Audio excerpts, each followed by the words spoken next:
Hello.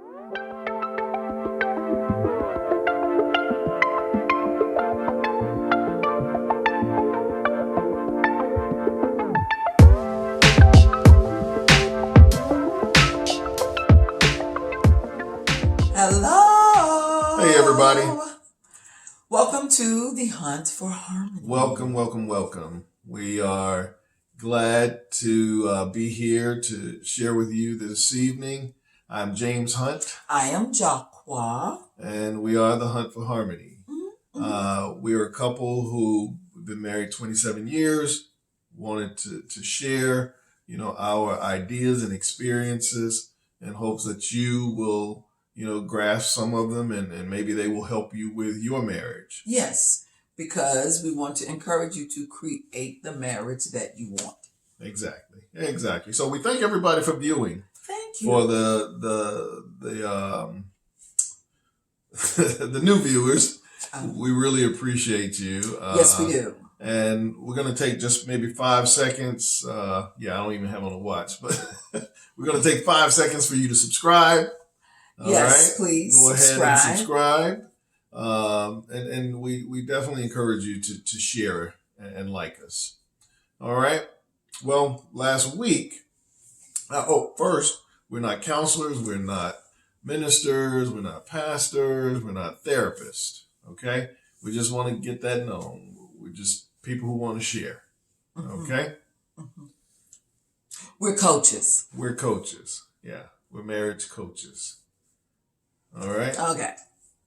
So now, last week. Yeah. No, go on. You were doing it last week. We discussed perceived weaknesses of your spouse. And that is things about your spouse that you feel like was a weakness.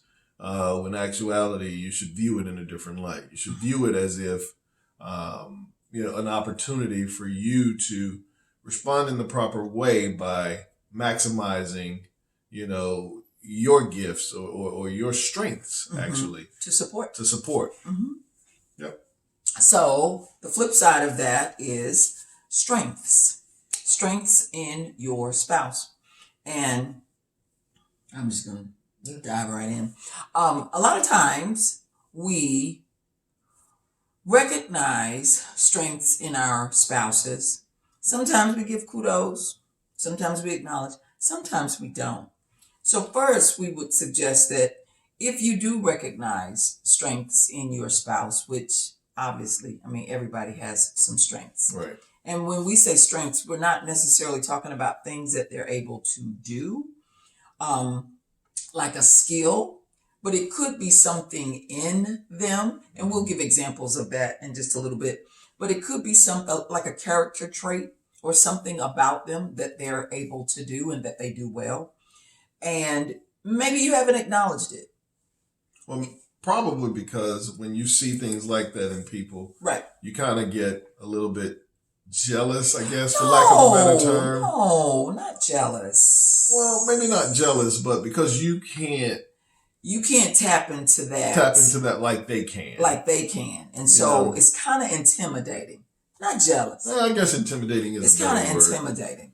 And so, especially with your spouse, because, we don't mind giving kudos and shout outs to our neighbors and our coworkers and everybody else. Right. But our spouse. Right. So you have to remember it's not a competition. So go ahead and shout out, highlight, brag on, do whatever. Let them know, I see that I see that strength in you, that you're able to operate in this capacity, whatever that is. And don't look at it as you, what's the word? Don't allow it to make you feel diminish you and what inferior you to that. Right, because it's not a competition. It's not. You don't have to be better than your spouse, although, if you're like us, sometimes you are competitive, but it's not a competition. They can have that. Because you got to remember, if your spouse brings that to the table, it's yours anyway. It's operating and working for you. So acknowledge that. Give them kudos, thumbs up, and don't make you feel inferior in any way. You should be proud that your Right, spouse you should be has proud that, of that. So ability. don't allow that to diminish what you bring to the table. And then I'll tell you a good example what? of that would be my wife. She can multitask very well. In fairness, wait a minute. In fairness, most women can. But anyway. She does it much better than I do. Because men can't do more than one thing at the same time. But I used to view it as very, very irritating because it did make me feel like, man, you lacking. When I really wasn't lacking. It's just something that I hadn't perfected, Right. So, and that's how you should view it. Not something that you're lacking, but you just haven't perfected yours. But that's what being together is going to do. It's going to help sharpen that part of you as well. Mm-hmm. So embrace that strength. Mm-hmm. But she multitasks very well. But I got to a point where I realized that's needed because I can't do it. Somebody's got to do it. Instead of me getting irritated about it or feeling less of myself about not being able to multitask, I was like, okay, great job. My wife is awesome, because I don't have to do it. Wait a minute. Well, it depends on what it is. Yeah. But actually, that brings us to the third point, and that is that you recognize that is that person's strength. It's there working for you. And rather than bemoan it or hate it or feel intimidated or irritated, you learn from it. You do. And you let it go. You learn from it and you allow it to cover you because that's what it's there for. That's why it's part of your life. That's why it's in your spouse. Because it's working for you. One of the things that I've learned, and actually, I said tact, that I've learned tact. I've always thought that James has tact, and he really does. And he said, oh, well, you have tact too. But I think I have grown to that. I think I have learned, because he says that I just say anything, but I don't just say anything. Anymore. She just flat say it. Whatever was on her mind, she'd say it. But not like in a mean way. She wouldn't mean it in a mean way, but people would receive it in a mean way. So. Sorry, folks, if I haven't offended you because I just said something. I don't think I just say stuff. I think I ask questions. No, I say stuff. You say stuff. Okay. Well, in that way, I have learned. And now, before I say things to people, I ask if I can share my opinion or share my observation. Well, you said something just a minute ago or so, about, the differences and your spouse having this strength.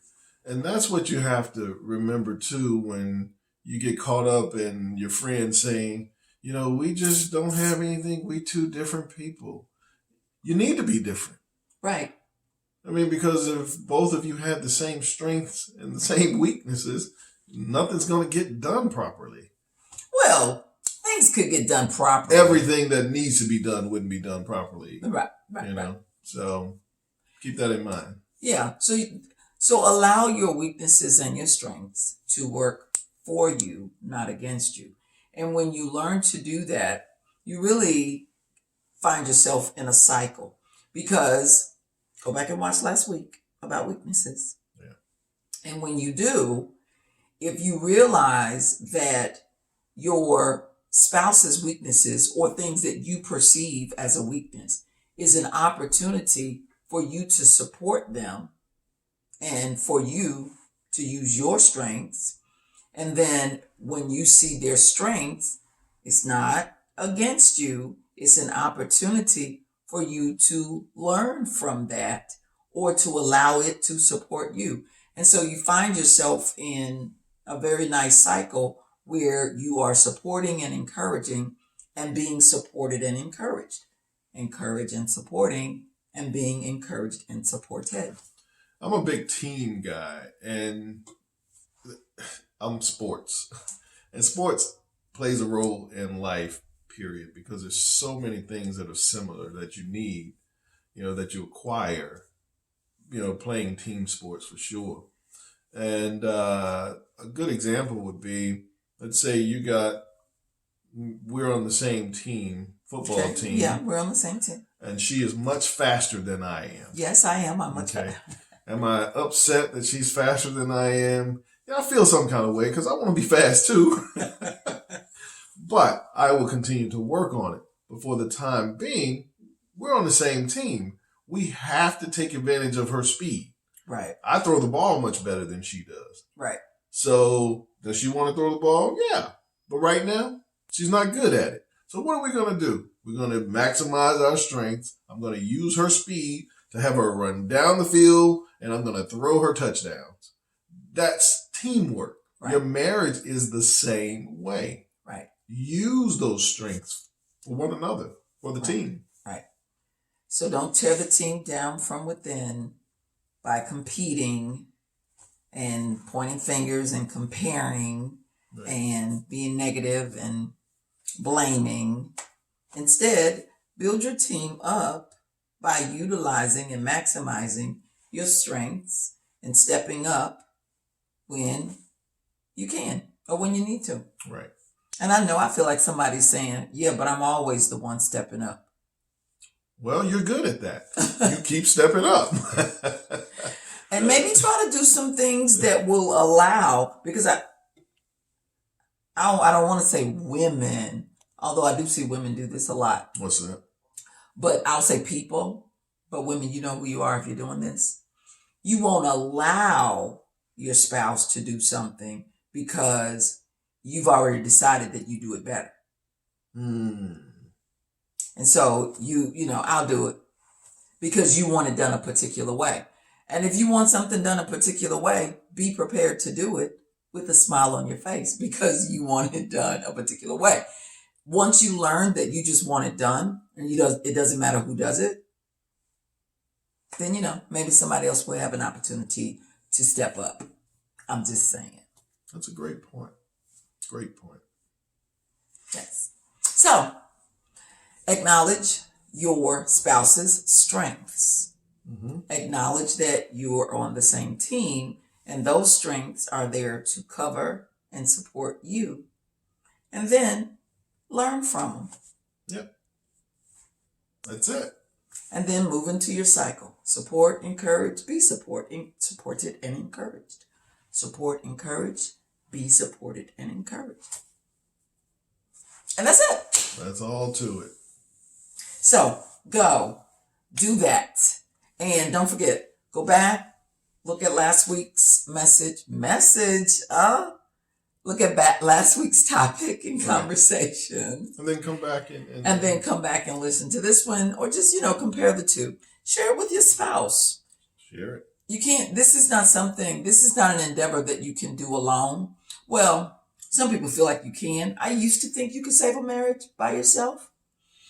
I'm not sure if I believe that anymore. I know I don't believe it anymore because we hear too much of I'm always doing. Yeah. He or she does absolutely nothing. That's true. So if you're really looking to create the marriage that you want, you've got to get into a huddle with your spouse. Let them in on some of what you've been learning and watching so that they can become a part of it. Come up with a game plan. Execute. And see where it goes from there. Because I'm telling you, you can create the marriage you want. Okay, don't say nothing else. We got to end it right there. Okay. We're ending I'm kidding. No. Well, we thank everybody for viewing. Thank you. And again, we welcome likes and subscribe, please, and share. Yes, please do. And share. We want to build this thing so that many, many more people, can be blessed through this, that we can reach more people, because we feel like we were called to do this and to save some marriages, but you're going to help us do that by sharing, by subscribing, so that you can continue to get these videos. All right? There's no more. We'll see you next Thursday night at 7:30. Take care, and we'll see you later. Bye-bye. Bye.